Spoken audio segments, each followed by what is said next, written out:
In my imagination, there's no complication. In my imagination, there's no complication. In my imagination, there's no complication. In my imagination, there's no complication. Hey guys, I'm Yolanda Mabanga and you are tuned into another episode of UBUNTU.biz.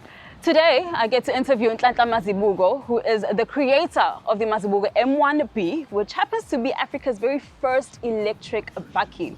Now, like many of us, Nhlanhla did not know what to do with his life until varsity. And it was during this time while he was studying civil engineering that actually sparked an interest in electrical and mechanical engineering that allowed him to open the Mazibuko Motor Company, which is a battery electric and technology company based right here in South Africa. And of course, I'm here today to find out more about that. So do join me. So, just tell us in a nutshell, who is Nhlanhla? Oh, in a nutshell, I don't know if I can do that. But last born, I got Lily, William Mazibuko. I grew up in Palm Springs. I was actually born in Spokane Hospital, so I'm a Val kid, like through and through. I was born in Spokane. I went to a primary school, Orange Farm. It was actually not a nice school. I mean, Mangen's grew between grade 1 and 4. Like, there was a time where there were 4 classes in one room. Oh, it was such a mess. Are you serious? I'm serious. I'm dead serious. Late 90s. But we were lucky because then TPS sponsored our school. They built us a nice school. And then that's where we are. Then I was Anglican my entire primary. Then I went to a high school. High school was okay. It was fun. I guess I was just like any other kid. Because I was being cruel in a way, you know. But for some reason, I always did my schoolwork. You know, I'm a homework or anything. I would wake up excited and do them, and then man figure school in so that I don't have to do any work, so that I'd make noise, I'd laugh, or you know. But then when some students at school, so I guess, yeah, I think for me, sort of in life, it kind of starts go metric, you know, because there was a point in metric, but it was just me and my mom. Nkuluso we by the way, Nkuluso is my mother. So Nkuluso my mom, yeah. So around matric she started getting sick. So I had to team Nagegele, and then I got a job as well, computer store. So every after school I'd go there. Then I'd come back, Nagel my mom. When I was doing matric, I think it was the first paper, AMEDS. It was on a Friday. I shone at that day. Are you serious? Yeah. Wow. So I shone at that day and then Bangpala. But at least Mangyopala, the first paper I didn't know, found out when I came back. So like because Monday went Bali Maths again, and then the following week when funeral week on, I was actually writing physics paper 1 and paper 2. That was during a weekend the funeral. And I think also, I really started acting out, like before my exam, you know, I really started acting out, and I was just like, you know what, I just want to work at this computer store, I don't want to study anymore, I want to do these things, you know. But then that's when my high school teacher of business, very, very great lady, you know, was like, what do you want to study after this? I was like, I don't want to go there, you know, I don't want to go overseas, I just want to get a school and then so what is life is up, you know. But she was like, no, you're crazy. You can't do that, you're my worst student, don't overseas. So yeah, I'm forced her. She took my ID, Angela form, like policy form, my address and everything. She was like, choose whatever you want to study. I was like, okay, cool. I found civil engineering playing, I found mining, I think. I was like, it's a second option, that's fine. I didn't think Zambia, and next thing I know, I'm getting accepted to UJ to study civil engineering and the degree. I was like, whoa, okay, you know. But yeah, Nakon, I guess, I don't know, I guess it was God, man, because number one, I don't even know nothing Passaganjan metric. Or to even get my results on what to, because I couldn't even study, I couldn't even focus, but that happened. Are you still in contact with your high school teacher? No. I think she has a Facebook account. I wanted to reach out to her. Because I think she'd be very proud of your accomplishment right now, where you are, and creating this. I think she'd be like your number one hype man. Yeah, I really hope to make her proud. I really do. I mean, she did a lot for me. Because honestly, if the university, my life would have turned out very differently, you know. I didn't finish, but the people that I've met, the friends that I've met, and your view of your life, it changes once you go there. So I'm very grateful, Lord. Let's just start with the basics. For a person who doesn't know, on the other side of the screen, what is an electric car? What is that? An electric car is, I think it describes itself. It's a car that runs on electricity, but when you're talking about it in the most basic form, it's like, I love we explain about it to say it's like a toy electric car. You know those toy electric cars with Larangas. So there's a motor, that's what drives the wheels, and then there's a battery. But then difference with electric cars, it's a huge battery pack that sits upon your motor. Right below. Yeah, and then you charge that battery and then it runs your motor, and then that's it. That's the nice thing about electric cars. You don't have the engine and all of these things, 1,000 moving parts. It's just 1 or 2 parts sometimes that move. So that's why they even last longer than normal cars, because you don't have my oil change, my air filter, my change, and all of those things. Just my brake pads. That's it. Okay, you said this idea actually came about in July 2019. No, idea was late 2019. 2020 July. That's when I started forming a company. Oh, okay. Yeah. So it was really just simply because your friend was like, start. Yeah, it really just put that spark in me. And I was telling him, but you know, one of the things that actually pissed me off is this whole thing about electric cars. I don't understand how South Africa is not doing anything about it. I mean, the US, they're moving, Europe and China, they're selling millions of cars. We barely have 2,000 since 2010 registered electric cars. That's it. Yeah, there's about 2,000 right now registered on the road, and even half your con, they are a hybrid. They're not full electric. You know, but I was like, because we're not getting good models. I mean, we have A3, it's been around for a very long time, but all the nice models, they're not coming to South Africa. You know, and then from that conversation, my friend was like, if there's anyone who can do it, it's probably you. You know, like that's crazy. No one starts a car company. You know, but it's like, you should probably think about it. Like, no, you don't just wake up and start a car company. It's not like me learning how to do an app and then Nunzimod. That's a huge delta, you know. Where is he now? Is he like supportive or Yeah, definitely. He is. He's actually part of teammate right now. He's just recently joined us. Yeah, so he's doing our operations. Okay. He's actually a civil engineer, and he experienced like I call it project management. So he's working with our suppliers and the guys we have in manufacturing partnership now. So they're actually working on timelines, sourcing and everything. Yeah. You said you did engineering. Yeah. But you did civil engineering. Yeah. And okay, can you just connect the dots? I'm lost. I think it's really about the passion, right? Like you can study one thing and then actually find out, I actually love this. You know, you have UBUNTU. Check Jeff Bezos. He was a trader, but now he was doing an internet startup. So it's one of those things that, okay, I'm doing this, but passion is here, you know? Okay. Yeah. Tell me about the M1B. What is it about? M1B is, even though it's a concept, but it's definitely the most powerful bakkie in Africa. In terms of sheer power, it's a smart bakkie as well. I mean, even today in the city we're talking about it, self-driving. I mean, that's one of the things that we're actually looking forward to, that we're really excited about. I mean, okay. It being electric, for me, to understand the industry and who's been passionate about electric cars all this time. I mean, I remember, I don't know if I covered this, one of the reasons why I was frustrated, I remember Elon Musk tweeting with one of his cars was in South Africa. This was 2016. And then he changed it, like, nope, it's not going to come, you know. So I've always followed the industry, that I understand. But self-driving, I think that's going to be one of the things to look forward to. I feel like if future happen, we need self-driving cars for safety and for other things. So us implementing that into our car, it's something that I'm really looking forward to. And I can tell about they're going to be excited once they see it. Tata, you could have come up with, you know, another normal car on the streets, but you decided to take this very big leap of faith of creating the very first electric car. I mean, as a young Black South African, what makes you think you can be able to put such a big thing off of this nature? I guess I just know myself, and I know once I'm committed to something, I do it. You know, I know once I say, okay, I'm committing to this play, then I do it, I go fully in. and I obsess over something, and I don't give up until I figure it out. So yeah, it is scary, it is huge, but nakona, sometimes it's duty. It's this thing which it has to be done, and someone has to do it. So I don't love to wait and say this one. So I just chose it. Let me try and be that person who does it. What would separate your car from the next electric car? Like, what is special about Mazibuko bakkie? So what I can say is what's special about our M1B electric bike is that it's the most powerful car, but everything is just better. I mean, suspension alcon is going to be very great.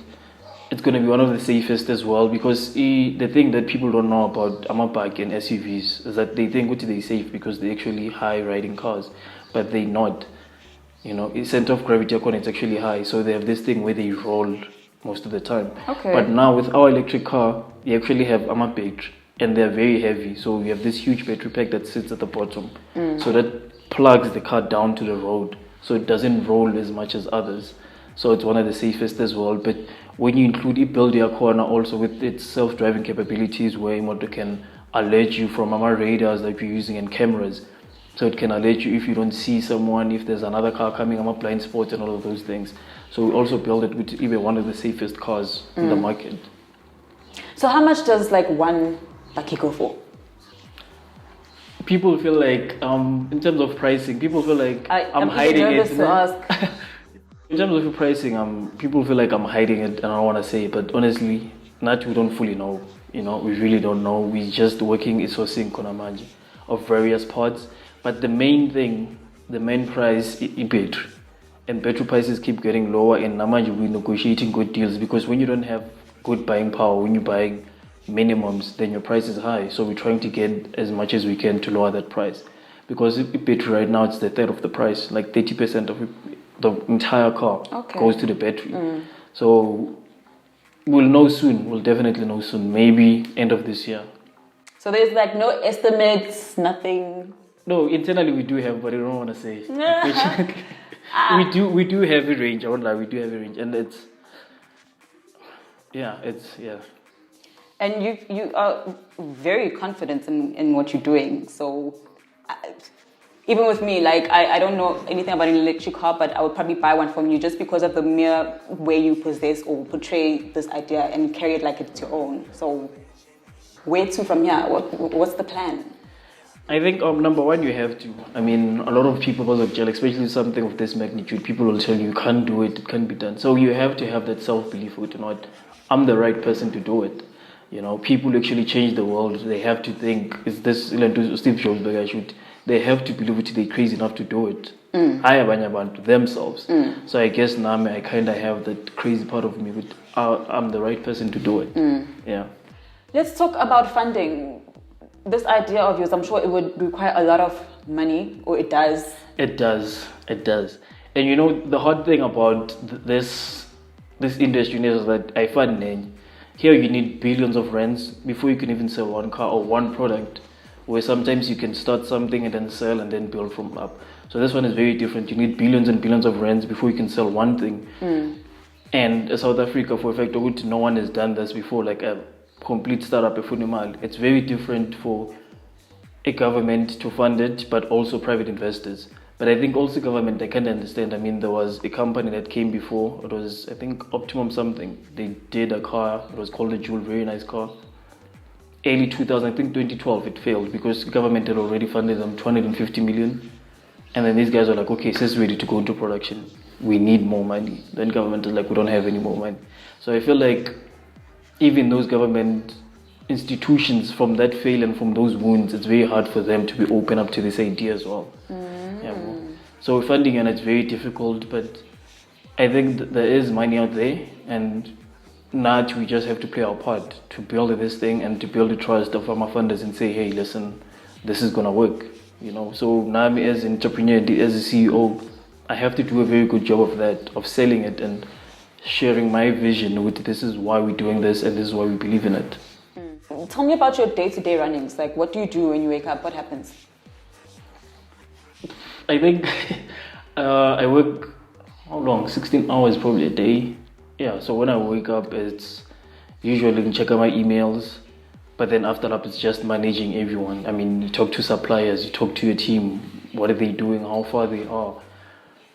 And I think that's it. That's most of the work. And then later on, I write my blog post, and then I read. I try as much as I can to read. It's either I'm doing research with the car itself, or I just read any book that I'm reading at the time. Yeah. When you first introduced this idea to like people close to you, what were their response, or what was their response? I think no one kind of believed in it. I mean, I remember, not to take shots at him, but even my dad was like, are you sure you want to do this? I don't think that's going to work, you know. But now, your dad said that? Yeah. But now he's really come around because he's seen the grit, he's seen, which I'm serious about it, and he sees the work back, and there's even progress that I can't share right now, but in terms of the partnerships that we have, international partnerships, people actually manufacture for big companies, you know. Oh, and wow, that's great. we're working Nalaboband, and when people see that progress and that work, then they kind of come in and believe in it. But Janasham, it was very hard for anyone to take me serious. Yeah. Yeah.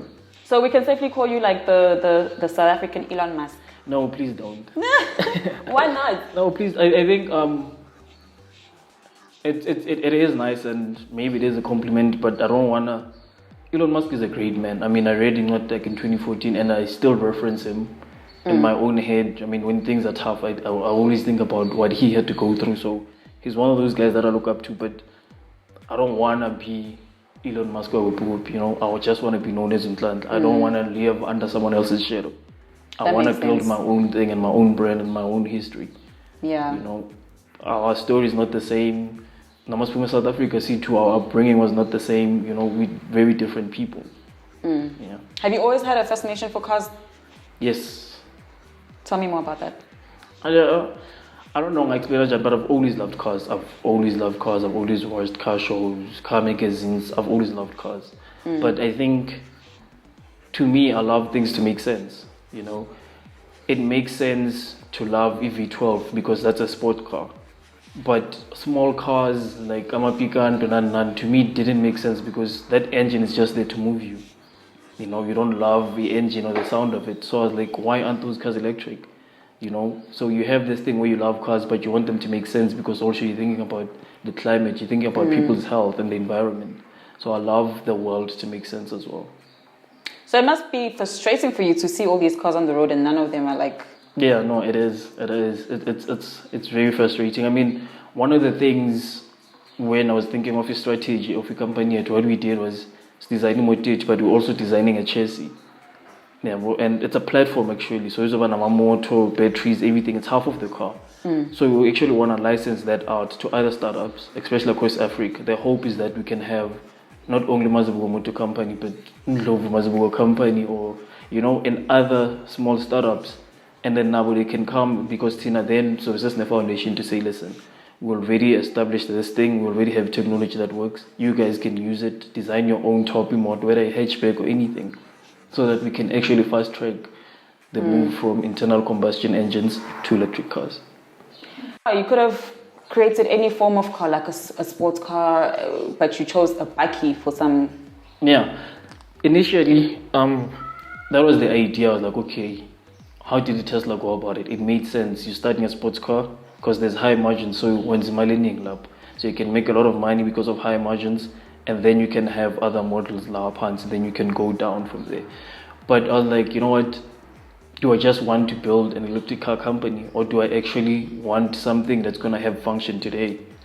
So that's where we were like, yes, let's just go for a bike. Let's go for something that every South African understands. Number one, like me.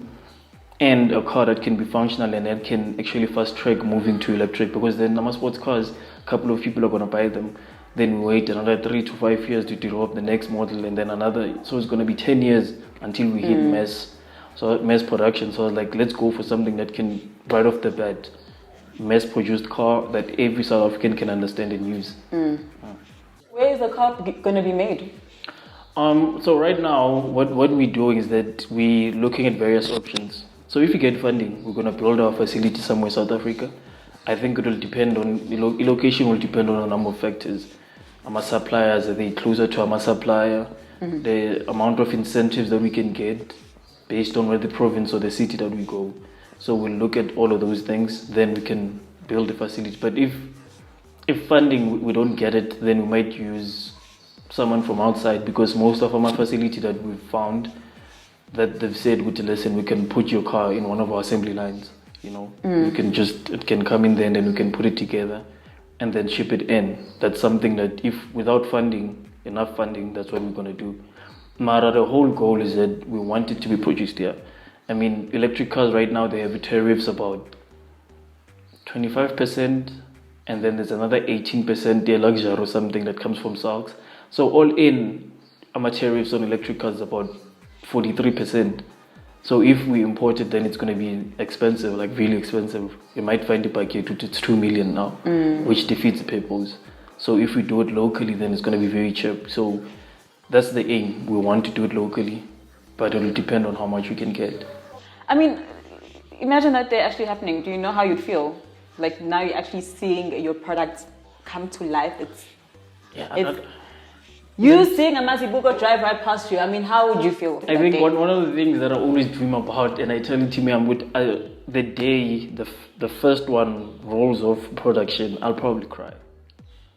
I've actually dreamt about that a number of times. Of the car rolling out? Yeah, no, like running out of a production line. Yeah, last week I dreamt I was driving it, so yeah, I'm very obsessed about what I'm doing. Yeah. You know, yeah, but it's exciting and scary, but yeah, I'm so on with what the future has.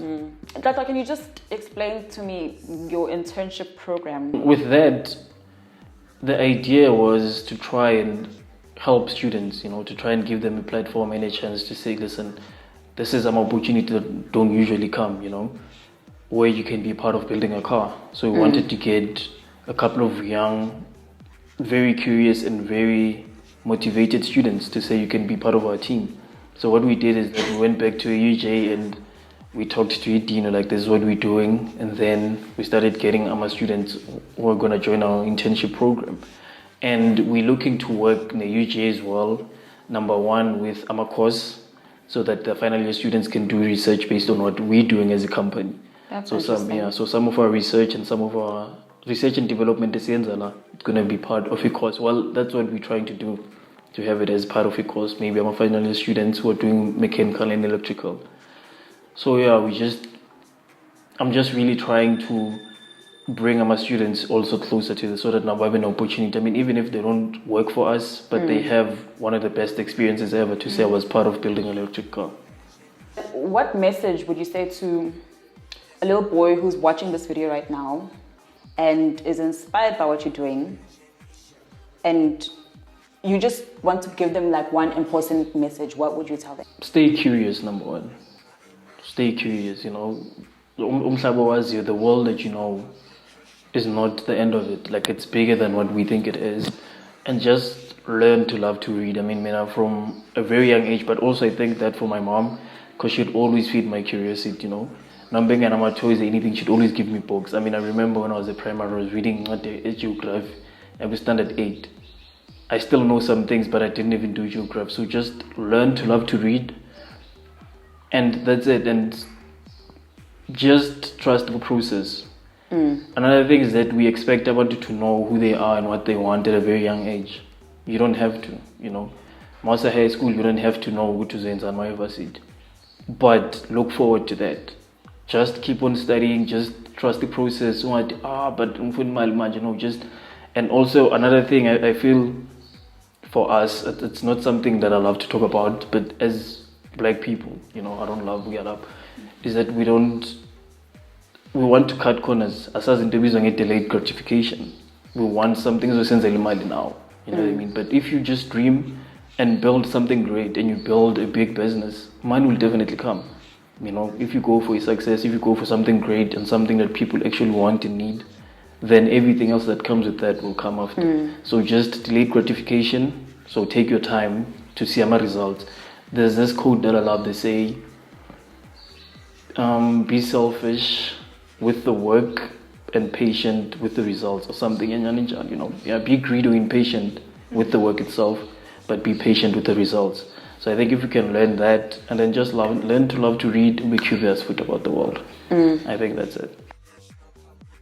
In the same old South African story, Mazibuko was not able to finish school due to finances, but being the curious, smart person that he is and wanting to be an entrepreneur in his own right, he wanted to start a business that was going to bring about global change and, of course, bring in the money at the same time. And for that, it sets him apart from the rest. Now, of course, if you know of any other entrepreneurs, please let me know down below. Otherwise, you can find me on Instagram and on Facebook and on Twitter, because I am there as well. Otherwise, from me, until we do this again, it is goodbye. In my imagination, there's no complication. In my imagination, there's no complication.